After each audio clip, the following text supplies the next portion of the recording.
बीड जिल्ह्यातून वाहणाऱ्या सिंदफणा नदीला महापूर आला आणि याच महापुरामुळे नेमकं शेतकऱ्यांच्या शेतामधलं काय नेमकं विदारक सत्य आहे हेच दाखवण्यासाठी मी सध्या बीड तालुक्यातल्या उकडपिंपरी या गावामध्ये उभा आहे। आपण पाहू शकता की शेतकऱ्याने जे तळहाताच्या फोडाप्रमाणे जपलेलं पीक होतं ते अक्षरशः या संपूर्ण पावसामध्ये मातीमोल झाल्याचं पाहायला मिळतंय। सध्या मी एका कापसाच्या शिवारात उभा आहे आणि या कापसाची कशी माती झाली आहे हेच या संपूर्ण चित्रावरून पाहायला मिळतंय। आताही पावसाने उसंत घेतली असली तरी जवळपास गुडघाभर इतका चिखल जो आहे तो या संपूर्ण शेतामध्ये पाहायला मिळतोय। शेतकरी आपल्या सोबत आहेत, काय नेमक्या व्यथा आहेत, काय वेदना आहेत हे जाणून घ्यायचं आहे आपल्याला। काय परिस्थिती सध्या? सध्या परिस्थिती भरपूर वाईट आहे साहेब। आज जगायचं कसं आणि राहायचं कसं ही अडचण आहे मोठी। पूर्ण माल बेकार होऊन गेलेला आहे। काहीच दिसत नाही सध्या। हा इथं काहीच नाही आहे, समजा पुरं टोटल पाण्यात गेलेलं आहे। असं काहीच नाही। आज जगाव करावा हे अडचण मोठी आली। हे झाडाची परिस्थिती जर बघितली साहेब तर तुम्ही हे पहा, हे पूर्ण बेकार झालं साहेब। म्हणजे याच्यात काही उरलेलं नाही आणि काही उत्पन्न मिळणार पण नाही आहे। ठिबक पण ह्याच्यात वाहून गेलं हो, दिसतंय। ठिबक पण वाहून गेलंय। नेमकं कसं चित्र होतं बरं? काय झालं होतं? पाऊस ज्यावेळेस झाला होता आणि त्या नदीने पात्र सोडलं होतं त्यावेळेसचं चित्र काय होतं? चित्र म्हणजे भयंकर चित्र होतं साहेब।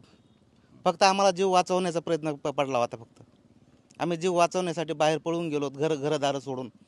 आपल्या घरी इथंच आहे, समोरच आहे, पण आपण घर सोडून पळून गेलो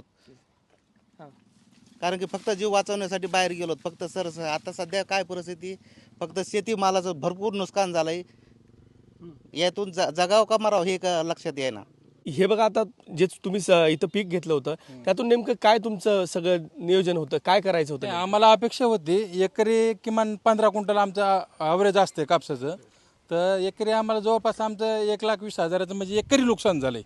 एकरी ते सिंध पाण्याने इतका म्हणजे ना भूतो ना भविष्य कधी असा प्रसंग कधीच कोणाला आला नाही।